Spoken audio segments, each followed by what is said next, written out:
Hi hello எல்லாருக்கும் வணக்கம். Welcome back to Chennai Escar institute. நம்ம என்ன பார்க்க போகிறோம் அப்படின்னா, ஆல்ரெடி வந்து நம்ம 10th வந்து பார்க்கும்போது நம்ம பாளையக்கார புரட்சி பார்த்தோம். அதனுடைய தொடர்ச்சியாக நம்ம 11th வந்து பார்க்கும் பாளையக்கார புரட்சி நம்ம பார்த்தோம். சரிங்களா? இப்போ அதுக்கு அடுத்து வந்து பார்க்கும்போது அந்த பாளையக்கார புரட்சியெல்லாம் வந்து பார்க்கும்போது பிரிட்டிஷாரோட அதிகாரத்தை எதிர்த்து நடத்தப்பட்ட தமிழகத்தில் நடத்தப்பட்ட கிளர்ச்சிகள். இப்போ இதை தொடர்ந்து வந்து பார்க்கும் இந்தியாவில் இது மாதிரியான பிரிட்டிஷ் அதிகாரத்தை எதிர்த்து சில கிளர்ச்சிகள் நடந்திருக்கும். அப்போ அது சார்ந்து என்னென்ன கிளர்ச்சிகள் நடந்திருக்கு அப்படிங்கிறத நம்ம இந்த பாடத்தில் பார்க்க போகிறோம். ரொம்ப ரொம்ப ஒரு முக்கியமான ஒரு லெசன் தான். சரிங்களா? சரி, ஓகே. முடிஞ்ச வரைக்கும் வீடியோ வந்து பார்க்கும் ஃபுல்லாக பாருங்கள். டைம் நிறையா இருக்குது அப்படின்னு சொல்லிட்டு வந்து பார்க்கும் ஓட்டி பார்க்காதீங்க. இந்த வீடியோ ஃபுல்லாக பார்த்தீங்கன்னா தான் உங்களுக்கு ஒரு புரிதல் கிடைக்கும். சரிங்களா? சரி, இப்போ ஃபர்ஸ்ட் பாருங்க, இந்த விவசாயிகள் பழங்குடியினர் இவங்க சார்ந்த சில கிளர்ச்சிகள் வந்து பார்க்கும்போது பார்க்கறப்ப செஞ்சிருப்பாங்க. சரிங்களா? என்ன சார் நடந்திருக்கு அப்படின்னா, இப்போ இந்த விவசாயிகள் பழங்குடிய கிளர்ச்சிகள் இப்போ ஆரம்ப காலகட்டங்களில் நில உரிமை வந்து பார்க்கும்போது பார்க்கறப்ப இந்தியர்கள்ட்ட தான் முழுக்க முழுக்க இருந்திருக்கும். அதை வச்சு தான் அவங்க விவசாயம் செஞ்சிருப்பாங்க. ஆனால் பிரிட்டிஷாரோட கட்டுப்பாட்டுக்கு போனதுக்கு அப்புறம் நிறைய அதில் வந்து நான் பார்க்கும்போது நிறைய கட்டுப்பாடுகளை கொண்டு வந்தாங்க. இதனால வந்து பார்க்கும்போது பார்க்கறப்ப விவசாய மக்கள் வந்து பார்க்கும்போது பார்க்கறப்ப என்ன பண்ணாங்க, அதிகமாக பாதிப்படைஞ்சாங்க. சரிங்களா? ஆமா, அப்படி இருக்கும்போது பார்க்கறப்ப அந்த விவசாய உரிமையை விட்டு கொடுக்க போகக்கூடிய அந்த தருணத்துல தான் அவங்க என்ன பண்றாங்க அப்படின்னா, இந்த போராட்டத்துக்குள்ள வந்து பார்க்கும்போது அவங்க உள்ள வராங்க. சரிங்களா? ஆமா, சரி, ஓகே. இப்ப பாருங்க, நில உரிமையும் வருவாய் ஈட்டும் முறையும் இந்திய கிராமிய சமூகத்தை மிக கடுமையாக பாதித்தது. சரிங்களா? ஆமா, அப்ப இதுல என்ன சொல்றாங்க அப்படின்னா, பார்க்கும் வருவாய் இலக்கை நிர்ணயித்து அநியாயமாக அதை வசூலித்த ஒப்பந்தக்காரர்களும் கம்பெனி அதிகாரிகளும் நசுக்கப்பட்டனர். அதாவது அவங்களுக்கு வந்து ஒரு இலக்குன்னு வச்சிருவாங்க. வச்சுட்டு நீங்க அதை என்ன பண்ணணும் அப்படின்னா, கண்டிப்பா என்ன பண்ணணும், அதுக்கான டார்கெட் நீங்க வச்சுதான் ஆகணும். அதை நீங்க வந்து வாங்கிதான் ஆகணும். அப்படிங்கும்போது பார்க்கறப்ப இப்ப மக்கள் துயரப்பட்டதுனால இதுல வந்து பார்க்கும்போது அடுத்து கிளர்ச்சிகள் வந்து பார்க்கும்போது வெடிக்குது. சரிங்களா? அதுல பெருசா டேட்டா இல்ல. சரி, ஓகே. இப்ப இதுல பாருங்க, 1840 டு 50கள்ல, சரிங்களா, 1840 டு 50கள்ல பார்த்தோம் அப்படின்னா வந்து பார்க்கும்போது சில கிளர்ச்சிகளா வெடிச்சிருக்கு. சரிங்களா? என்ன கிளர்ச்சி அப்ப பார்க்கும், மலபார் கிளர்ச்சி. சரிங்களா? என்ன கிளர்ச்சி? மலபார் கிளர்ச்சி. சரிங்களா? அப்ப இந்த மலபார் கிளர்ச்சி ஏன் சார் அப்படின்னா பார்க்கும்போது, இந்த மலபார் கிளர்ச்சி அப்படிங்கும்போது பார்க்கறப்ப இங்க இருக்கக்கூடியவங்க மாப்பிள்ளைகள் சொல்லுவாங்க. யார் சார் இந்த மாப்பிள்ளை அப்படின்னா, மலபார் பெண்களை வந்து திருமணம் செஞ்சுக்கிட்ட அரேபிய வணிகர்களுக்கு பேர் தான் என்னது, ஆமா, மலபார் மாப்பிள்ளைகள் அப்படி சொல்லுவோம். சரிங்களா? ஆனா இருந்தாலும் வந்து பார்க்கும்போது 1792ல ஆங்கிலேயர் வந்து மலபாரை வந்து பார்க்க என்ன பண்ணிட்டாங்க, தங்களோட கட்டுப்பாட்டு கீழே கொண்டு வந்திருந்திருப்பாங்க. ஆமா, அப்படி இருந்தாலும் வந்து பார்க்கும்போது அவங்க தன் நிலத்துக்காக வந்து பார்க்கும்போது சில வித போராட்டங்கள் வந்து பார்க்க முன்னெடுத்திருப்பாங்க. அப்ப ஏன் முன்னெடுத்தாங்க அப்படின்னா, முன்பு இருந்த மரபுரை இப்ப இங்க மாற்றப்படுது. அதுதான் பிரச்சனை. ஏன்னா வந்து பார்க்க முன்னாடி இருந்த மரபுரை எப்படி இருந்திருக்கு அப்ப, நிலத்திலிருந்து ஒரு கிடைக்கிற மொத்த விளைச்சல் கிடைக்குதுன்னா ஒரு 30 ரூபாய் எனக்கு கிடைக்குதுன்னு வச்சுக்கோங்களேன். இந்த 30 ரூபாயில அந்த பார்க்கும்போது ஜன்மின்னு ஒருத்தவங்க இருக்காங்க பாத்தீங்களா, அவங்களுக்கு ஒரு 10 ரூபா, கனம்தார் அப்படிங்கிற ஒரு 10 ரூபா, விவசாயி அவங்களுக்கு ஒரு 10 ரூபா.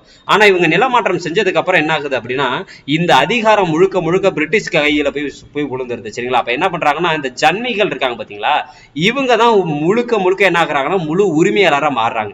இவங்க இந்த ஆங்கிலேயர் வந்து இந்த மரபுரை மாற்றினதுக்கு அப்புறம். அது மட்டும் இல்லாம இந்த ஜன்மிகளோட கையில அந்த குத்தகைக்கார விவசாயிகளை இடத்தை விட்டு வெளியில விரட்டுறதுக்கான அதிகாரத்தை இவங்க கொடுக்குறாங்க. அப்ப அவங்க அதிகமா பாதிப்படைகிறாங்க.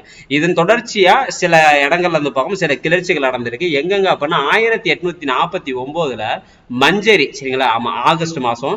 சரி, 1849 ஆகஸ்ட்ல எங்க நடந்திருக்கு, மஞ்சேரியில வந்து பார்க்கும்போது பார்க்கறப்ப நடந்திருக்கு. 1851 ஆகஸ்ட்ல பார்க்கும்போது பார்க்கறப்ப எங்க நடந்திருக்கு அப்படின்னா, குளத்தூர்ல வந்து பார்க்கும்போது நடந்திருக்கு. எங்க, குளத்தூர். சரிங்களா? ஆமா, அடுத்து 1852ல வந்து பார்க்கும்போது எங்கன்னா வடக்குல இருக்கக்கூடிய மட்டனூர்ல வந்து பார்க்கும் நடந்திருக்கு. வடக்குல இருக்கக்கூடிய மட்டனூர்ல நடந்திருக்கு. அப்ப இது மாதிரி எல்லாம் வந்து பார்க்கும்போது பார்க்கறப்ப என்ன, இதெல்லாம் கொஞ்சம் கிளர்ச்சிகள் வந்து பார்க்கும்போது அதனுடைய தொடர்ச்சியாக நடந்த கிளர்ச்சிகள். சரிங்களா? அப்ப இந்த மஞ்சேரியும் குளத்தூரும் எங்க சார் இருக்கு அப்படின்னா, மலபார்ல தான். ஆனா அது எந்த மலபாரா, தெற்கு மலபார்ல லொக்கேட் ஆயிருக்கு. சரிங்களா? ஆமா, ஆனா வந்து பார்க்கும்போது இப்ப இதுல தோற்கடிக்கப்பட்ட இந்த மலபார் மாப்பிள்ளைகள் மறுபடியும் எப்ப தன்னோட ரிவெஞ்ச், தன்னோட மறுபடியும் எப்ப வந்து பார்க்கும்போது எழுச்சி அடைகிறாங்க அப்படின்னா, 1870ல வந்து பார்க்கும்போது பார்க்கறப்ப மறுபடியும் மீண்டும் வெளில வராங்க. சரிங்களா? சரி, ஓகே. இப்ப அடுத்து பாருங்க, 1857க்கு அப்புறம், சரிங்களா, முந்தைய இந்தியாவில் நடைபெற்றவற்றில் சில கிளர்ச்சிகள் பழங்குடியினர் நடத்தியிருப்பாங்க. ஏன் சார் 57க்கு முன்னாடியே பழங்குடியினர் கிளர்ச்சி செஞ்சிருக்காங்கன்னா ஏன், அப்ப அந்த பழங்குடியின இடங்களுக்கு ஏதோ ஒரு பாதகம் வந்திருக்கு, அதை வந்து அவங்க காப்பாற்றணுங்கிறதுக்காண்டி சில கிளர்ச்சிகள் செஞ்சிருக்காங்க சரிங்களா. ஆமா அப்ப வந்து பார்க்கும்போது எதுக்காக அப்படின்னா அப்ப அந்த இடங்களை பிரிட்டிஷ் கையகப்படுத்த ட்ரை பண்ணியிருக்கோம், அதுக்காக தான் அவங்க கிளர்ச்சிகள் நடத்தியிருப்பாங்க. அதுல முதல் கிளர்ச்சியா நம்ம எதை பார்க்கலாம் அப்படின்னா கோல் கிளர்ச்சி எப்ப சார் நடந்துச்சுன்னா 831 to 32 வரைக்கும். அப்ப அந்த கோல் அப்படிங்கிற பழங்குடியினர் இருக்காங்கல்ல எங்கன்னா வந்து பார்க்கும்போது எங்க இருக்காங்கன்னா பீகார், ஒரிசா, சோட்டா நாக்பூர், சிங்பூர். அப்ப இந்த பகுதிகளில் வசிக்கக்கூடியவங்க தான் யார் அப்படின்னா அந்த கோல்கள் சரிங்களா. ஆமா அப்ப இந்த இடங்களை அந்த பழங்குடியினரோட இடங்களை அங்க இருக்கக்கூடிய இந்த சோட்டா நாக்பூர் ராஜா என்ன பண்ணிடுறாரு அப்படின்னா பழங்குடி அல்லாத மக்களுக்கு வந்து பார்க்கும் குத்தகைக்கு விட்டுறாரு சரியா. பழங்குடி அல்லாத மக்களுக்கு என்ன பண்ணிடுறாங்க குத்தகைக்கு விட்டுறாங்க சரியா. அப்ப இதனால வந்து பார்க்கும்போது பாக்குறப்ப ஜோன்பூர், தமர் அப்ப இந்த பகுதிகளில் இருக்கக்கூடிய இந்த கோள்கள்லாம் திக்காடர்கள் சரிங்களா. அவங்க பேர் என்னது திக்காடர்கள் அப்படின்னா வரி வசூலிக்கிறவங்க. திக்காடர்கள் அப்படின்னா என்னது வரி வசூலிக்கிறவங்க சரியா. அவங்களுக்கு எதிரா கிளர்ச்சியை வந்து பார்க்கும்போது நம்ம தொடங்குவோம். இது மாதிரி வந்து வரி அதாவது பழங்குடியின அல்லாத மக்களுக்கு என்ன பண்ணிட்டாங்க இடத்த கொடுத்துட்டாங்களே அப்படிங்கிறதுக்காண்டி அந்த வரி வசூலிக்கிறவங்களுக்கு எதிராக என்ன பண்றாங்க அப்படின்னா என்ன பண்றாங்க தன்னோட முதல் போரை தொடங்குறாங்க சரிங்களா. அப்ப அவங்களுடைய முக்கியமான நோக்கம் வெளியாட்களுடைய சொத்துக்களை தாக்குறது மட்டும்தான் அவங்களோட நோக்கமா இருந்துச்சு தவிர மற்றபடி எந்த ஒரு உயிரையும் என்ன பண்ணணும் அப்படின்னா கொல்லணுங்கிறது வந்து பார்க்கும்போது பார்க்கறப்ப அவங்களுக்கு நோக்கமே கிடையாது. கொள்ளை அடிக்கணும், சொத்துக்களுக்கு தீ வைக்கணும், அது மாதிரியான வழிமுறைகளை தான் அவங்க ஃபாலோ பண்றாங்க சரிங்களா. அப்ப இதனுடைய காலம் வந்து பார்க்கும்போது இந்த கிளர்ச்சி எப்ப நடந்துச்சுன்னா 831 to 32 நம்ம சொன்னோம். டிசம்பர் 20 சோட்டா நாக்பூர்ல இருக்கக்கூடிய அந்த பர்கானா அப்படிங்கிற பிளேஸ்ல கிட்டத்தட்ட எத்தனை கிளர்ச்சியாளர்கள் போறாங்க அப்படின்னா 700 பேர் வந்து பார்க்கும்போது என்ன பண்றாங்கன்னா அந்த பகுதியை பர்கானா வந்து பார்க்கும்போது தீக்கிரையாக்குறாங்க சரிங்களா. அப்ப ஜனவரி 26 1832 இந்த காலகட்டங்கள் எல்லாம் பார்த்தோம் அப்படின்னா வந்து பார்க்கும்போது பார்க்கறப்ப என்ன ஆயிடுச்சு அப்படின்னா என்ன ஆயிடுச்சு ஆமா அதாவது வந்து இந்த முழுக்க அவங்களுடைய கட்டுப்பாட்டு கீழே கொண்டு வந்துட்டாங்க சரியா. அவங்களுடைய கட்டுப்பாட்டு கீழே கொண்டு வந்துட்டாங்க சரியா. கோல் கிளர்ச்சியோட தலைவர் யார் அப்பனா பார்க்கும் புத்த பகத் சரிங்களா. கோல் கிளர்ச்சியோட தலைவர் யார் அப்பனா பார்க்கும் புத்த பகத். அப்ப என்ன இருந்தாலும் அந்த கிளர்ச்சிக்குன்னு ஒருத்தவங்க தலைமை தாங்கி இருப்பாங்க. அப்ப இந்த கோல் கிளர்ச்சிக்கு யார் தலைமை தாங்குறா அப்பனா யார் தலைமை தாங்குறா புத்தர் அப்பனா பார்க்கும்போது பார்க்கறப்ப வந்து புத்தர் வந்து பார்க்கும் எப்போதுமே கையில அந்த வயதானவங்க தானே புத்தர் மாதிரி காவி அவங்க வந்து எப்போதுமே கையில இருந்து பார்க்கும்போது பார்க்கறப்ப ஏன்னா கோல் வச்சிருப்பாங்கன்னு சொல்லிட்டு ஞாபகம் வச்சுக்கோங்க சரிங்களா. ஆமா இல்லைன்னா புத்தரா இருக்கிறவங்க எல்லாருமே ஒரு கோல் இருக்கும் அப்படிங்கிற மாதிரி கூட ஞாபகம் வச்சுக்கலாம். அப்ப அதுல அவருடைய தலை யார் வந்து பார்க்கும்போது பார்க்கற வெட்டி கொண்டது கொடுக்குறாங்களோ அவங்களுக்கு 1000 ரூபாய் அப்படின்னு சொல்லிட்டு பார்க்கும்போது ஆங்கில அரசு வந்து பார்க்கும் புத்த பகத்தோட தலைக்கு வந்து பார்க்கும் என்னது அறிவிக்கிறாங்க சரிங்களா. அப்ப கிளர்ச்சிக்கு தூண்டுகோலா இருந்தது யார் அப்படின்னா பிந்த்ராய். அப்ப இவர் வந்து பார்க்கும்போது 1832 மார்ச் 19 சரணடைஞ்சதுக்கு அப்புறம் இந்த கிளர்ச்சி மொத்தமா வந்து பார்க்கும் முடிவுக்கு வந்துருது சரிங்களா. இவங்களை தொடர்ந்து சந்தால் கிளர்ச்சியும் நடந்திருக்கும். அப்ப அது எப்ப சார் நடந்துச்சு அப்படின்னா 855 to 56 சரி. அப்ப இது எப்ப நடக்குது 855 to 56 நடக்குது. அப்ப இவங்க எந்த பகுதி அப்படின்னா பீகார், வங்காளம், ஒடிசா சரிங்களா. எந்தெந்த பகுதியில பீகார், வங்காளம் அடுத்தது ஒடிசா ஆகிய மாநிலங்களில் உள்ள பல்வேறு சரிங்களா ஆகிய மாநிலத்தில் கூடிய பல்வேறு வந்து பார்க்கும்போது பார்க்கறப்ப காட்டு பகுதிகளில் அங்கங்க பரவிந்து அங்கங்க வாழ்ந்தவங்க தான் யார் அப்பனா யாரு இந்த பழங்குடியின மக்கள். அப்ப இந்த சந்தல் மக்களுக்கு இன்னொரு பேர் நம்ம வேற ஏதாவது பேர் கேட்டாங்கன்னா வேற என்ன சொல்லலாம் அப்படின்னா மஞ்சின்னு சொல்லலாம். என்ன சொல்லலாம் மஞ்சின்னு சொல்லலாம். அவங்க வாழ்ந்த பகுதி வந்து பார்க்கும்போது பார்க்கறப்ப இவங்க வாழ்ந்த பகுதி ராஜ்மஹால் குன்றுகள் நம்ம சொன்னோம். என்னென்ன மாநிலம் அப்படின்னா இப்போதைக்கு இருக்கக்கூடிய பீகார், ஆமா வங்காளம், அடுத்து என்னது ஒடிசா நம்ம சொன்னோம் சரிங்களா. ஆமா அப்ப தற்போதைய அப்ப இது எல்லாமே சேர்த்து வந்து பார்க்கும்போது அங்க இருக்கக்கூடிய ராஜ்மஹால் குன்றுகள் தான் அவங்க வாழ்ந்த பகுதி. அந்த பகுதியை விட்டு இவங்களை அடிச்சு விரட்டி இருப்பாங்க. இப்ப அதனுடைய தொடர்ச்சியா தான் வந்து பார்க்கும்போது இப்ப இவங்களுக்கு வந்து கிளர்ச்சி செய்யணுங்கிற நோக்கத்துக்குள்ள அவங்க உள்ள வராங்க சரியா. ஆமா அப்படி இருக்கும்போது பாக்குறப்ப வந்து அப்ப இவங்க யாரெல்லாம் துன்புறுத்தப்பட்டிருக்கா பாருங்களேன். அதாவது இங்க பாருங்க அதாவது இத்துடன் உள்ளூர் காவல்துறையினராலும் அப்பகுதியோட தொடர்வண்டி அமைப்பதில் ஈடுபட்ட ஐரோப்பிய அதிகாரிகள் அதாவது தொடர்வண்டி பாதை ரயில்வே ட்ராக் போடக்கூடிய அந்த ஆபீசர்ஸ் இருக்காங்கல்ல அவங்க முதல்கொண்டு அடிச்சு விரட்டி இருக்காங்க சரியா. அப்ப டிக்குகள் அப்படின்னா பார்க்கும்போது வெளியில இருந்து வந்தவங்க. அதாவது டிக்குகள் அப்படிங்கிறது என்ன மீனிங் வெளியிலிருந்து வந்தோர். அப்ப இத்தகைய ஊடுருவலை சந்தால் சமூகத்தை சேர்ந்து பார்க்கும்போது நிலை தடுமாற செஞ்சிருக்கும். சந்தால் சமூகத்தை என்ன பண்ண ஆரம்பிச்சிச்சு நிலை தடுமாற செஞ்சிச்சு சரிங்களா. ஆமா அப்ப இந்த ஊடுருவல் டிக்குகள் அப்படின்னா வெளியில இருந்து வந்தவங்க. அப்ப அவங்களை எப்படியே நம்ம விரட்டணும் அப்படின்னு சொல்லிட்டு வந்து பார்க்கும்போது இவங்க என்ன பண்றாங்க சில விஷயங்களை கொண்டு போய் கொடுக்க போறாங்க, மனு மாதிரி கொடுக்க போறாங்க சரிங்களா. என்ன அப்படின்னா 1855 ஜூலை மாசத்துல சந்தால்கள் என்ன பண்றாங்க அப்படின்னா ஜமீன்தாரர்களுக்கும் அரசாங்கத்துக்கும் ஒரு இறுதி எச்சரிக்கை ஒண்ணு கொடுக்குறாங்க. ஆமா. ஆனா அவங்க என்ன பார்க்கும் இது ஒரு பொருட்டாவே மதிக்கல, சரிங்களா, கண்டுக்கவே இல்லை. அப்ப அதனால என்ன ஆகுது அப்படின்னு வந்து பார்க்கும்போது வில்லு அம்பெல்லாம் ஏந்திக்கிட்டு வந்து பார்க்கும்போது பார்க்கற இவங்க கிளர்ச்சியை நோக்கி போறாங்க, சரிங்களா. ஆமா. அப்ப தமது கிளர்ச்சி தம்மை ஒடுக்குபவர்களான ஜமீன்தாரர்கள், வட்டி கடை பார்க்கும்போது பார்க்கற வட்டி கடைக்காரர்கள், அரசாங்கம். அப்ப இவங்களுடைய முக்கியமான என்னது, ஜமீன்தாரர்கள், வட்டிக்கு யார் கொடுக்கறாங்களோ அவங்க, அரசாங்கம். இவங்க 3 பேரை வந்து பார்க்கும்போது பார்க்கறப்ப அவங்க 3 பேர் யாரும் ஒரு புனிதமற்ற கூட்டுக்கு, சரிங்களா. அப்ப அவங்க 3 பேருமே ஒரு புனிதமே இல்லாத ஒரு கூட்டு அரசியலை வந்து பார்க்க பண்றாங்க. அவங்களுக்கு எதிராக மட்டும்தான் நம்ம கிளர்ச்சி செய்ய போறோம் அப்படின்னு போயிருப்பாங்க. முதல் இடம் வந்து பார்க்கும் மகேஷ்பூர் போர்ல மஞ்சுகள் எல்லாமே வந்து பார்க்கும் என்ன ஆடை அணிஞ்சிருக்காங்க அப்படின்னா பார்க்கும் சிவப்பு நிற ஆடை. சிவப்பு நிற ஆடை அப்படிங்கிறது வந்து பார்க்கும்போது பார்க்கறப்ப கிளர்ச்சிக்கான, அதாவது வந்து பார்க்கும்போது உரிமை கோரும் அடையாளத்துக்கான ஆடை அப்படின்னு சொல்றாங்க, சரியா. அப்ப சிவப்பு நிற ஆடை வந்து என்னன்னு சொல்றாங்க, உரிமை கோரும் அடையாளத்துக்கான ஆடைன்னு சொல்றாங்க. அதனால அந்த ஆடை வந்து பார்க்கும் அணிந்ததாகவும் குறிப்பிடுறாங்க, சரிங்களா. அப்ப அந்த கிளர்ச்சியில வாரத்துல ஒரு 10 பேர் இருக்கக்கூடிய ஒரு குழு என்ன பண்றாங்க படம், ஒரு 10 பேர் அடங்கிய குழு, ஆமா, மோங்க பர்ரா, சரிங்களா, அப்படிங்கிற கிராமத்தை தாக்கி என்ன பண்ண தீக்கிரையாக்குறாங்க, சரிங்களா. தொடக்கத்துல சித்து சாந்தல்களோட அதை பார்க்கும் ஸ்டார்டிங்ல வந்து பார்க்கும் இந்த சந்தால் கிளர்ச்சி தலைமை தாங்கிறது படம் பார்க்கும்போது சித்து தான், சரிங்களா. 10th புக்ல சித்துன்னு கொடுத்துருப்பாங்க, சித்து தான். அதுக்கப்புறம் வந்து பார்க்கும்போது பார்க்கறப்ப இது யார் வரா அப்படின்னா பார்க்கும் கனு, இங்க காணுன்னு கொடுத்துருக்காங்க,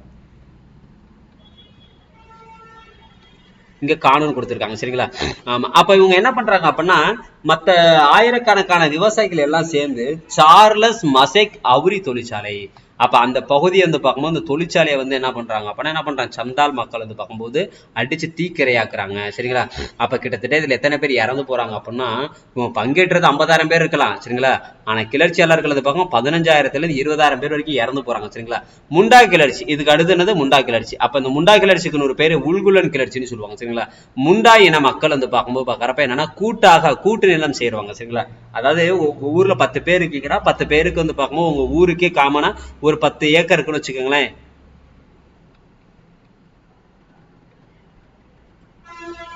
10 பேருக்கு எத்தனை ஏக்கர் இருக்கு, ஆமா 10 ஏக்கர் இருக்குன்னு வச்சுக்கோ, சரிங்களா. அது ஒவ்வொருத்தருக்கும் வந்து பார்க்கும்போது தனித்தனியா கிடையாது, அதாவது இந்த 10 பேருக்குமே பொதுவானது, ஊர்ல இருக்க எல்லா நிலமே ஊர்ல இருக்க எல்லா மக்களுக்குமே போதும். அவங்க எல்லாம் ஒன்னா விவசாயம் பண்ணுவாங்க, ஒன்னா அறுவடை பண்ணி அதை ஒன்னா பகிர்ந்துக்குவாங்க, சரிங்களா. ஆமா. அந்த மெத்தடை வந்து பிரிட்டிஷ்காரங்க வந்து பார்க்கும்போது பார்க்கறப்ப கையகப்படுத்திடுவாங்க. அப்ப 99 to 900 இந்த காலகட்டங்களில் நடந்திருக்கும். அப்ப முண்டா மக்களுக்கு வந்து பார்க்கும் சொந்தமான நிலத்தை யாரு, திக்காடர்கள், அதை பார்க்கும்போது பார்க்கற ஜமீன்தாரர்களும் திக்காடர்களும் அப்பனா பார்க்கும் பெரும் விவசாயி, சரிங்களா. ஆமா. அவங்க எல்லாம் வந்து பக்கம் பறிச்சுக்குவாங்க. அப்ப இதுக்கு யார் சார் தலைமை தாங்குற அப்படின்னா இந்த முண்டா கிளர்ச்சிக்கு பிர்சா முண்டா அந்த பக்கம் தலைமை தாங்கியிருப்பா. யார் தலைமை தாங்கியிருப்பா, பிர்சா முண்டா. அப்ப அவர் எப்ப பிறக்கிறாரு அப்படின்னா 1874 அந்த பக்கம் பார்க்கற பிறக்கிறாரு. அவர் தன்னை என்னன்னு அறிவிச்சுக்கிட்டாரு அப்படின்னா பக்கம் புனித தூதர்னு சொன்ன உடனே 1874 பிறந்துட்டு தன்னை அவர் என்னன்னு சொல்றாரு அப்படின்னா புனித தூதர் அப்படின்னு சொன்ன உடனே அந்த இயக்கத்துக்கு வந்து பார்க்க ஒரு மறுபிறப்பே கிடைக்கிது. எல்லா மக்களும் ஆர்வமா இதுல கலந்துக்கிறாங்க, சரிங்களா. மக்கள்கிட்ட அந்த பார்க்க ஒரு அன்பான வேண்டுகோள் கொடுத்திருக்காரு. அதாவது நிலம் அனைவருக்கும் சொந்தப்பா, நீங்க வந்து பார்க்கும் ஐரோப்பிய அதிகாரிகளுக்கு, அதாவது ஜமீன்தாரர்களுக்கு என்ன பண்ணக்கூடாது, வாடகையில செலுத்தக்கூடாது அப்படின்னு சொல்லிட்டு வந்து பார்க்கும் யார் வலியுறுத்துறா அப்படின்னா பார்க்கும் யார் வலியுறுத்துறா, பிர்சா முண்டா அவர்கள் அந்த பார்க்கும்போது பார்க்கற வலியுறுத்தி இருப்பார். ஆமா. பிர்சா முண்டா அந்த பார்க்கும்போது பார்க்கறப்ப நாக்பூர்ல, சரிங்களா, அங்கதான் அந்த பக்கம் கிளர்ச்சி ஃபர்ஸ்ட் ஸ்டார்ட் பண்றாரு. அப்ப இது எங்க கிளர்ச்சி, அதாவது பிர்சா முண்டா அதை பக்கம் எங்க ஸ்டார்ட் பண்றாரு அப்படின்னா சோட்டா நாக்பூர் இருக்குல்ல, அங்கதான் வந்து பார்க்கும்போது பார்க்கறப்ப கிளர்ச்சி அந்த பக்கம் முதல்ல அந்த பக்கம் ஸ்டார்ட் பண்றாரு. அடுத்து அந்த பக்கம் சாயில் ரகப் அப்படிங்கிற இடத்துல முண்டா சமூகத்தை சேர்ந்த ஏராளமான பெண்கள் எல்லாமே கண்மூடித்தனமா கொல்லப்பட்டிருந்திருப்பாங்க, சரிங்களா. ஆமா. அப்ப சாயில் ரக படுகொலை வந்து பிர்சா ஆதரவாளர்களை தடுத்து நிறுத்தல, சரிங்களா. அப்ப இது என்னன்னா வந்து பார்க்கும்போது வந்து அந்த படுகொலை வந்து பிர்சாவோட ஆதரவாளர்கள் இருக்காங்கல்ல அவங்கள பயமுறுத்தல.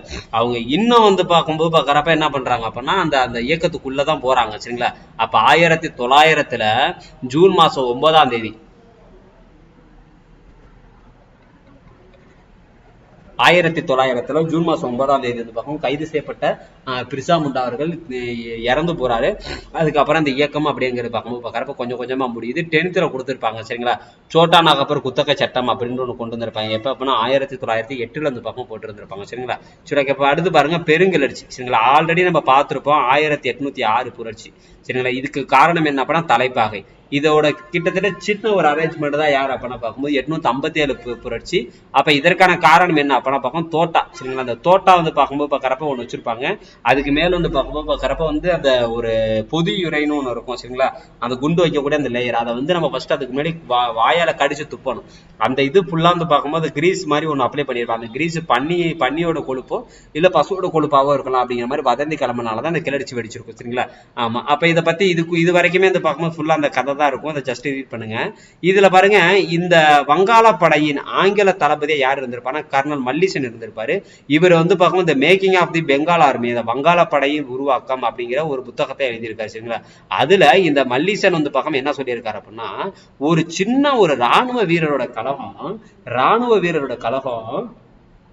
விரைவா தனது குணாதியத்தை மாத்திக்கிட்டு ஒரு தேசிய எழுச்சியா மாறிடுச்சு, தெரியுமா? ஆமா, மங்கள் பாண்டியன் ஒருத்தர் கிளம்பி இருப்பாரு. அவரு அந்த சின்ன விஷயம் வந்து பார்க்கும்போது தேசிய அளவுல வெடிச்சிருந்திருக்கும். ஆமா, கீன் அவர்கள் வந்து பார்க்கும்போது பார்க்கறப்ப வந்து அவர் என்ன சொல்றாரு அப்படின்னா, இந்த கிளர்ச்சி நடக்கிறது காரணம்னு சொல்லி பார்த்தோம் அப்படின்னா வந்து பார்க்கும்போது டல்ஹௌசி பிரபுவோட இந்த வாரிசிலப்பு கொள்கை தான். ஆமா, அதாவது வந்து அரசர் வந்து பார்க்கும்போது ஆண்மகனை பெற்றெடுக்க தவறிட்டார் அப்படின்னா பார்க்கும்போது என்ன பண்ணுவாங்க, அந்த இடத்த வந்து பார்க்கும்போது பார்க்கறப்ப இணைச்சுக்குவாங்க, சரிங்களா? ஆமா, அப்ப டல்ஹௌசி பிரபுவோட பார்க்கும்போது வாரிசிலப்பு கொள்கை, அடுத்தது பார்க்கும்போது பார்க்கறப்ப வந்து ராணுவ வீரர்கள், பொதுமக்களோட குமுறல்கள், அப்ப இது மாதிரி நிறைய விஷயங்களை யார் அடுக்கிறா அப்படின்னா பார்க்கும், யார் அடுக்கிறா? கீன் அவர்கள் வந்து பார்க்கும்போது பார்க்கறப்ப அடுக்கிறார். எட்வர்ட் ஜான் தாம்சன் அப்படின்னு ஒருத்தர், சரிங்களா? யாரு? Edward John Thomson. அவர் என்ன சொல்றாருன்னா, பெருமளவில் உண்மையான விடுதலை போராட்டம் அப்படின்னு சொன்னது யார் அப்படி யார் சொல்றா? எட்வர்ட் ஜான் தாம்சன் அவர்கள் குறிப்பிட்டார், சரிங்களா? ஆமா, நமக்கு ரொம்ப பரிச்சயமானவர் யார் அப்ப பார்க்கும்போது நம்ம படிச்சிருந்திருப்போம், வி.டி. சவார்கர், சரிங்களா? அவர் பேர் என்னது? வி.டி. சவார்கர் அவர்கள் 1909 ஆண்டுல பார்க்கும்போது வெளியான சவார்கரோட the war of Indian the war of Indian independence, சரிங்களா? இந்திய விடுதலை போர் அப்படிங்கிற தனது நூல்ல ஆங்கிலேயரால இதுவரைக்கும் ராணுவ புரட்சி என்று வர்ணிக்கப்பட்ட இந்நிகழ்வு, அதாவது வந்து இதுக்கு முன்னாடி அப்ப அந்த புத்தகத்தை அவர் எப்ப எழுதுறாருன்னா ரொம்ப ரொம்ப ஃபேமஸான ஒரு புத்தகம், த வார் ஆஃப் இண்டிபெண்டன்ஸ், அதாவது இந்தியன் இண்டிபெண்டன்ஸ், சரிங்களா? ஆமா, முதல் இந்திய சுதந்திர போர் அப்படின்னு சொல்லுவாங்க, சரிங்களா? அதை வந்து அப்படிதான் சொல்லுவாங்க, முதல் இந்திய சுதந்திர போர் சொல்லுவாங்க. சில இடத்துல இந்திய விடுதலை போர் அப்படின்னு சொல்லுவாங்க. இதுவரை ராணுவ புரட்சி என்று வர்ணிக்கப்பட்ட இந்த நிகழ்வு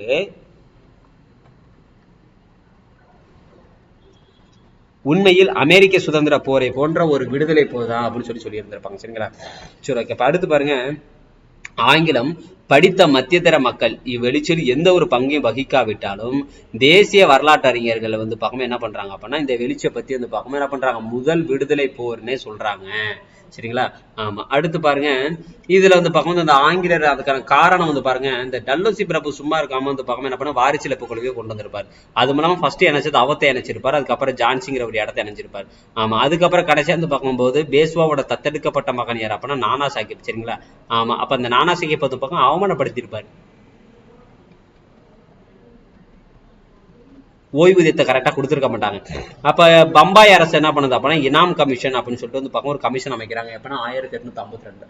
அதன் அடிப்படையில பார்க்கும்போது கிட்டத்தட்ட 21,000க்கு மேற்பட்ட இடங்களை வந்து பார்க்கும்போது தோட்டங்களை நீங்க சரியா ப்ராப்பரா வந்து பார்க்கும்போது பார்க்கல லீகலா நீங்க வச்சிருக்கல, உங்ககிட்ட அந்த டாக்குமெண்ட்லாம் இல்லை கொடுங்க அப்படின்னு சொல்லிட்டு பார்க்கணும் என்ன பண்ணிக்கிறாங்க, பிரிட்டிஷ் அரசு வந்து பார்க்கும்போது அவங்க கிட்ட இருந்து கையகப்படுத்திக்குது, தோட்டங்களை பறிமுதல் செய்யறாங்க, சரிங்களா?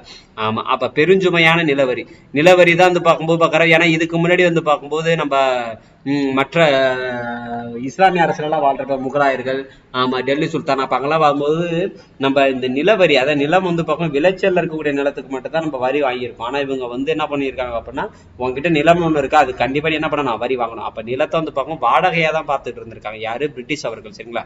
ஆமா, இப்ப முஸ்லிம் உயர்குடியினரோட கற்றறிந்தோரும் ஒதுக்கப்படுது. இப்ப இஸ்லாமிய மக்கள் வந்து பார்க்கும்போது பார்க்கறப்ப ஆதிக்கம் இவங்களுடைய காலகட்டத்துல குறையுது. ஆமா, படிச்சவங்களுக்கு வந்து பார்க்கும்போது பார்க்கற சரியான பணி கிடைக்கிறது இல்ல.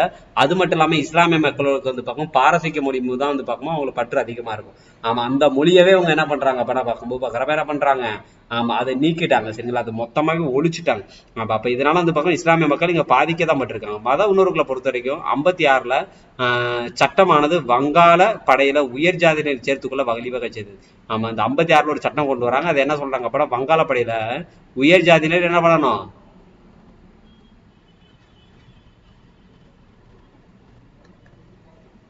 உயர் ஜாதியில என்ன பண்ண சேர்த்துக்கணும், சரிங்களா? சரி, ஓகே. அப்ப மேலும் சதி ஒழிப்பு சட்டம். அப்ப இதெல்லாம் வந்து பக்கம் பிரிட்டிஷ் கொண்டு வந்த நல்ல நல்ல விஷயங்கள் தான். அப்ப ஏன்னா இந்த சதி ஒழிப்பு திட்டம், விதவை மறுமண சட்டம், இதெல்லாம் சட்டப்பூர்வமாக்கி பெண் குழந்தை கொல்லப்படுறதுக்கான எதிராக சட்டத்தையும் இந்த பக்கம் பகரப்ப எழுதியிருப்பாங்க. சரிங்களா? 1850 இயற்றப்பட்ட லெக்ஸ் லோசே ஆக்ட் அப்படின்னு சொல்லிட்டு வந்து பார்க்கும்போது பகரப்ப ஒரு சட்டம் கொண்டு வந்திருப்பேன். எதுக்காக அப்படின்னா, இப்ப நான் வந்து மதம் மாறிட்டேன், கிறிஸ்தவ மதத்துக்கு மாறிட்டேன் அப்படின்னா எனக்கு கண்டிப்பா என்ன பண்ண எங்க வீட்டுல சொத்து வந்து பார்க்கும்போது பகரப்ப கொடுக்கணும். ஆமா, எவ்வளவு நயவஞ்சகமா இருந்திருக்காங்க பாருங்க. சரிங்களா? ஆமா, அப்ப வந்து பார்க்கும்போது இது கிறிஸ்துவ மதத்துக்கு மாற்றம் செய்ய ஒரு முயற்சியா வந்து பார்க்கும்போது பார்க்கறப்ப இது எல்லாத்தையுமே பார்த்திருப்பாங்க. ஏன் அப்படின்னா, அவங்க வந்து அந்த அந்த நம்ம சொன்னோம்ல பன்றி கொழுப்பு இருக்கும் அப்படின்னு சொன்னோம்ல, நம்ம இஸ்லாமிய மக்கள் எல்லாமே வந்து பார்க்கும்போது கொஞ்சம் சவரம்லாம் பண்ணக்கூடாது அப்படிங்கிற சில ரூல்ஸ் அண்ட் ரெகுலேஷன் இங்கேயும் இருந்திருக்கும். அப்ப இதனாலதான் வந்து பார்க்கும்போது பார்க்கறா அவங்க மேல ஒரு வெறுப்புணர்வு வந்து பார்க்கும்போது பார்க்கறப்ப வருது. சரிங்களா?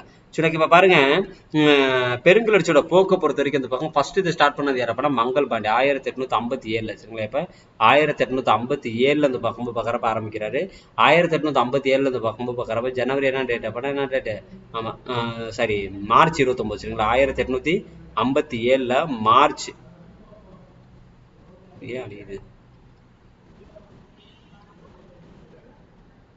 ஓகே, மார்ச் 29 பக்கம் தன்னோட உயர் அதிகாரி சுட்டு கொண்டிருந்திருப்பார். அடுத்த மாசத்துல அந்த பக்கமும் பார்க்கறப்ப மீரட் நகர்ல கிட்டத்தட்ட அந்த பக்கம் இந்த தோட்டாக்களை வந்து பக்கமும் நீங்க கண்டிப்பா வச்சே ஆகணும்னு சொல்லிட்டு கம்பல் பண்ணி இருந்திருப்பாங்க. எத்தனை பேருக்கு? ஒரு 90 பேர் இருக்கு. ஆனா அதுல எத்தனை பேர் மட்டும் தான் அடிபணிஞ்சிருப்பாங்கன்னா எத்தனை பேர் தான்? 5 பேர் மட்டும் தான் அடிபணிஞ்சிருப்பாங்க. ஆமா, மே மாசத்துல அந்த பக்கமும் பார்க்கற 10ஆம் தேதியில இருந்து பார்க்கும்போது 3 ரெஜிமெண்ட்களை சேர்ந்த சிப்பாய்கள் வந்து பக்கமும் பார்க்கறப்ப என்ன பண்றாங்க? கிளர்ச்சியில இறங்கி தங்கள் உயர் அதிகாரியை கொண்டுறாங்க. சரிங்களா? இப்ப மே 10ஆம் தேதி. அப்படி இருக்கும்போது பார்க்கறப்ப வந்து அவங்க விடுதலை அடைஞ்சது மட்டும் இல்லாம வந்து பார்க்கும்போது அவங்க போய் என்ன பண்றாங்க? இருக்கிற எல்லா ஸ்டேஷனையும் திறந்து விட்டுருப்பாங்க. அப்ப 2ஆம் பகதூர் ஷா வந்து பார்க்கும்போது பார்க்கறப்ப இந்த இவங்க எல்லாருமே யாரை ரெக்கமெண்ட் பண்றாங்கன்னா 2ஆம் பகதூர் ஷாவை. ஆனா வந்து பார்க்கும்போது 2ஆம் பகதூர் ஷா டெல்லியை வந்து கைப்பற்றினது யார் அப்படின்னா நிக்கல்சன் அவர்கள் வந்து பார்க்கும்போது பார்க்கறப்ப கைப்பற்றி இருந்திருப்பார். சரிங்களா? ஆமா, ஜூன் மாசத்துல கிளர்ச்சி ரோஹில்கண்ட் பகுதிக்கு பரவி இருக்கும். ஒட்டுமொத்த கிராமப்புறமும் கிளர்ச்சியில் வந்து பார்க்கும் ஈடுபட்டுச்சா. சரிங்களா? கான் பகதூர் கான் அப்படின்னு ஒருத்தர் இருக்கார் பாத்தீங்களா? அவர் என்ன பண்றாரு அப்படின்னா பேரரசோட வைஸ்ராய் அப்படின்னு சொல்லிட்டு தன்னை அறிவிச்சுட்டு இருந்திருப்பாரு. அவர் வந்து பார்க்கும்போது பார்க்கறப்ப வந்து புந்தேல்கண்ட் பகுதியும் ஆட்டிடே முழுவதும் ஆங்கிலோட எதிராக வந்து பார்க்கும்போது ஆயுதம் ஏந்திருக்கும் இந்த டைம்ல. இப்ப இதுல வேற பாருங்க, இப்ப இந்த கான் பகதூர் காபர் கான் அப்படிங்கிற ஒருத்தர் பார்க்கும்போது இதை வந்து 8th சூப்பரா கொடுத்திருப்பாரு. சின்ன பாக்ஸ் மாதிரி கொடுத்தா அதை படிங்க, அது போதும். சரிங்களா? இப்ப ஜான்சில ஐரோப்பியர் இந்த பக்கம் கொல்லப்பட்டிருப்பாரு. ஜான்சில ஐரோப்பியர் அந்த பக்கமும் பார்க்கறப்ப கொல்லப்பட்டு கிட்டத்தட்ட 22 வயதான லட்சுமி பாய் வந்து பக்கமும் அரியணை ஏற்றிருப்பாங்க. சரிங்களா? கான்பூர்ல நானா சாஹிப் இருக்காருல, அவரு தான் வந்து பார்க்கும்போது கான்பூரை பொறுத்த வரைக்கும் தலைமை தாங்கினது யாரு? நானா சாஹிப். சரிங்களா? ஆமா, அதாவது வந்து பார்க்கும்போது பார்க்கறப்ப கடைசி பேஷ்வா இருக்கக்கூடிய பார்க்கும்போது பாஜிராவோட தத்து பிள்ளை தான் அது நானா சாஹிப். பெண்களும் குழந்தைகளும் சுமார் 125 ஆங்கிலேயர்களும் வந்து பார்க்கும்போது அதிகாரிகளும் இங்க சுட்டு கொல்லப்பட்டு இருந்திருப்பாங்க. அப்ப இதுக்கு பேர் தான் கான்பூர் படுகொலைன்னு சொல்லுவாங்க. சரிங்களா? ஆமா, அப்ப அந்த பக்கம் கான்பூர் படுகொலை. இப்ப இதுக்காக வந்து பக்கம் அடுத்து ஒரு ஆங்கில தளபதி ஒருத்தரை நியமனம் செஞ்சிருப்பாங்க. அவர் பேர் என்னது? Henry Havelock. ஆனா இவரை கொன்னதுக்கு அடுத்த நாள் தான் அந்த பக்கம் யாரு சரணடைகிறார் அப்படின்னா யாரு? நானா சாஹிப் அவர்கள் சரணடைகிறாரு. அப்ப அந்த கான்பூர் அந்த பக்கம் ரொம்ப கொடூரமா ஒடுக்குனது யார் அப்ப பக்கம் யார் ஒடுக்கியிருப்பா? இந்த கர்ணன் நீல் அவர்கள். சரிங்களா? அப்ப இவருக்கு தான் வந்து பார்க்கும்போது சென்னை மவுண்ட் ரோட்ல பக்கம் செலவு வச்சிருப்பாங்கன்னு சொல்லிட்டு நீங்க படிச்சிருந்திருப்பீங்க. ஓகேவா? ஆமா, அடுத்து பாருங்க, இதுல வந்து பார்க்கும்போது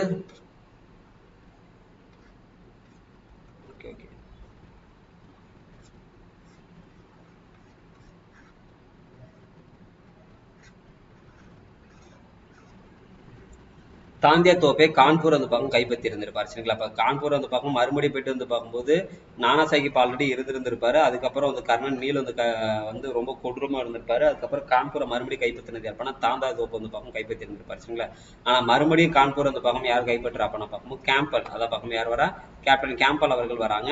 ஹென்ரி லாரன்ஸ் இருக்காரு பார்த்தீங்கன்னா, லாரன்ஸ் அப்படின்னாலே பார்க்கும்போது லக்னோ. சரிங்களா? லான்னு ஞாபகம் வச்சுக்கோங்க. சரிங்களா? ஆமா, லாரன்ஸ் எந்த ஊர் அப்படின்னா லக்னோ வந்து பார்க்கும்போது ஜெயிச்சு கொடுத்த பிரிட்டிஷ் யார் அப்படின்னா பார்க்கும் யாரு? இந்த லாரன்ஸ் தான். அப்ப இங்க யார் சார் வந்து பார்க்கும் இதா இருந்திருப்பாங்க? பேகம் சுஜரத் மஹால் அவர்கள் இருந்திருப்பாங்க. யார் இருந்திருப்பா? பேகம் சுஜரத் மஹால் அவங்க வந்து பார்க்கும்போது பார்க்கறப்ப இந்த பகுதிகள் லக்னோ பகுதிகளுக்கு வந்து பக்கம் தலைமை தாங்கி இருப்பாங்க. ஜூன் மாசத்தோட இறுதியில ஜான் லாரன்ஸ் டெல்லிக்கு அனுப்பப்பட்டு ஜான் நிக்கல்சன் அதை வந்து கைப்பற்றுவதில் பக்கம் வெற்றி பெற்றிருக்காரு. இப்ப மறுபடியும் அந்த பக்கம் நம்ம இப்பதான் சொன்னோம். சரிங்களா? இப்ப டெல்லிக்கு வந்து பார்க்கும்போது எல்லா மக்களுமே மீரட்ல இருந்து டெல்லிக்கு போனாங்க. டெல்லியில வந்து பார்க்கும்போது 2ஆம் பகதூர் ஷா வந்து பக்கம் அறிவிக்க போறான்னு நம்ம சொன்னோம்ல. அப்ப அங்க அடுத்து வந்து பார்க்கும்போது பிரதமரா யார்? சரி, அரசரை யார் அறிவிக்கிறா? 2ஆம் பகதூர் ஷா தான். ஆனா வந்து பார்க்கும்போது யாரு அதை ஜெயிச்சிருந்திருப்பா அப்படின்னா பக்கம் யார் ஜெயிச்சிருப்பா? யாரு? நிக்கல்சன். ஏன்னா டெல்லியில தான் வந்து பார்க்கணும் நிறைய வந்து பார்க்கும்போது போலீஸ் நின்றுகிட்டே இருப்பாங்க சரிங்களா, நிக்க வச்சுட்டே இருப்பாங்க. அதனால வந்து பார்க்க நிக்கல்சன் அப்படின்னு சொல்லிட்டு ஞாபகம் வச்சுக்கோங்க சரிங்களா. சரி, அப்ப அடுத்து பாருங்க, இந்த தாலூத்தாரோட பலர் அவாத்தோட அவாத் நவாபின் விசுவாசிகள் தான் சரிங்களா. ஆமா, அப்படி இருக்கும்போது பாக்குறப்ப அவர்கள் லக்னோல பேகம் சிஜ்ரத் மஹால், நம்ம சொன்னோம்ல இப்ப லக்னோ கைப்பற்றினது யாருன்னா லாரன்ஸ், லக்னோ லாரன்ஸ் தான் படிக்கணும், படிக்கும்போது எப்படி படிக்கணும், லக்னோ லாரன்ஸ். ஆமா, அடுத்து வந்து பார்க்கும்போது அங்க இருக்கக்கூடிய பேகம் சிஜ்ரத் மஹாலோட தான் நவாப் பஜித் அலியின் மனைவியை தான் வந்து பார்க்கும்போது பாக்குற யார் அப்படின்னா யாரு, பேகம் சிஜ்ரத் மஹால். இவங்களும் பார்க்கும்போது பாக்குறப்ப சேர்ந்து போரிடுறாங்க நீண்ட காலத்துக்கு அப்புறம்.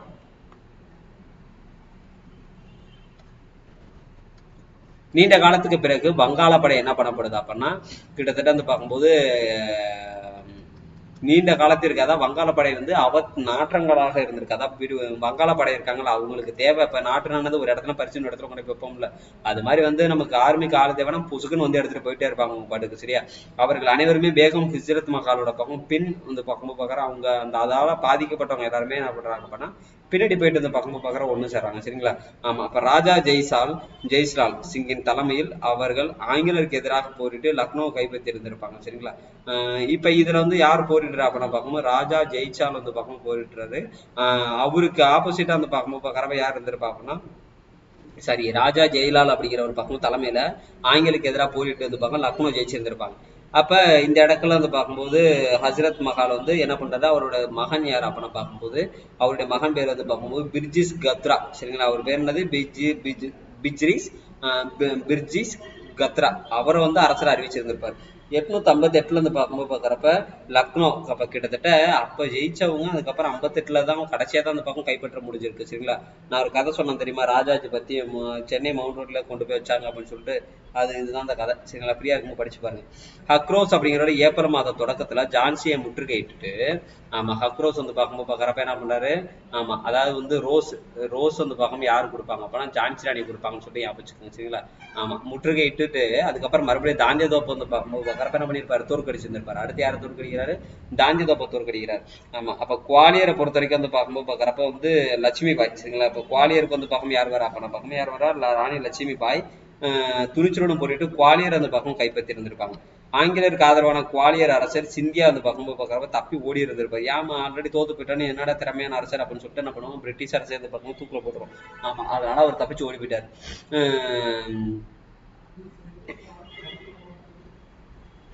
ரோஸ் தன்னுடைய படைகளோடு லட்சுமி பாயுடன் பார்க்கும் நேரடியாக அந்த பார்க்கும் கரப்ப மோதி இருப்பாரு. வியப்பூட்டும் வகையில் லட்சுமி பாய் பங்கேற்று வீரமரணம் அடைஞ்சுப்பாரு, இறந்து போயிடுறாங்க சரிங்களா.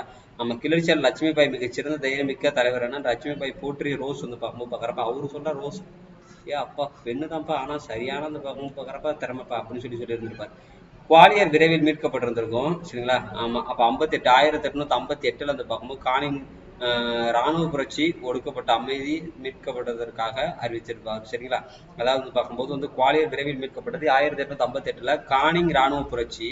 ஆமா, காணிங் வந்து இராணுவ புரட்சி ஒடுக்கப்பட்டு அமைதியை மீட்பதாக அறிவிச்சிருந்திருப்பாரு. தாந்திய தோப்பு வந்து என்ன பண்ணிருப்பாரு அப்படின்னா 58 ஏப்ரல் மாசத்துல வந்து பார்க்கும் தாந்திய தோப்பும் போட்டு தள்ளிடுறாங்க. இரண்டாம் பகதூர் ஷா வந்து பார்க்கும்போது செப்டம்பர் 1857 கைது செஞ்சு குற்றவாளின்னு சொல்லியிருந்தாரு. அவர் பேசாம பருத்தி மூட்டை குடவுல இருந்திருக்கலாங்கிற மாதிரி தான் நினைச்சிருப்பாரு. ஆமா, அவருடைய மகன் பேரை எல்லாத்தையுமே சுட்டு கொண்டுட்டு இவரை கொண்டு போயிட்டு பார்க்கும்போது ஆமா அனாதையா கொண்டு போய் எங்க கடத்திடுவாங்க அப்படின்னா ரங்கூனுக்கு வந்து பார்க்க நாடு கடத்திடுவாங்க சரிங்களா. ஆமா, அப்ப 1862 வந்து பார்க்கும்போது என்னது தன்னுடைய 87வது வயசுல இவர் இறந்தும் போறாரு. விக்டோரியா மகாராணியோட பேரறிக்கை எப்ப அப்படின்னா 1858. சும்மா ஜஸ்ட் வந்து பார்க்க ரீட் மட்டும் பண்ணுங்க. இவங்க எப்ப வந்து பார்க்கும்போது பாக்குறப்ப இந்த பேரறிக்கை வெளியிட்டாங்கன்னா நவம்பர் வந்து பார்க்கும்போது பாக்குறப்ப அது 1ஆம் தேதி. ஆமா, இப்போதைக்கு இருக்கக்கூடிய விக்டோராணி மகாராணி அந்த அரங்கம் இருக்குல்ல பாத்தீங்களா, அந்த அங்க வந்து பார்க்கும்போது வெளியிட்டு இருந்திருப்பாங்க சரிங்களா. சரி, ஓகே, நம்ம வந்து பார்க்கும்போது அடுத்த வீடியோல பார்ப்போம். இது சும்மா ஜஸ்ட் ரீட் மட்டும் பண்ணுங்க சரிங்களா. நவீனத்தை நோக்கின்னு சொல்லிட்டு ஒரு லெசன் இருக்கு சரிங்களா, நம்ம அதை பார்ப்போம் அடுத்து. நன்றி.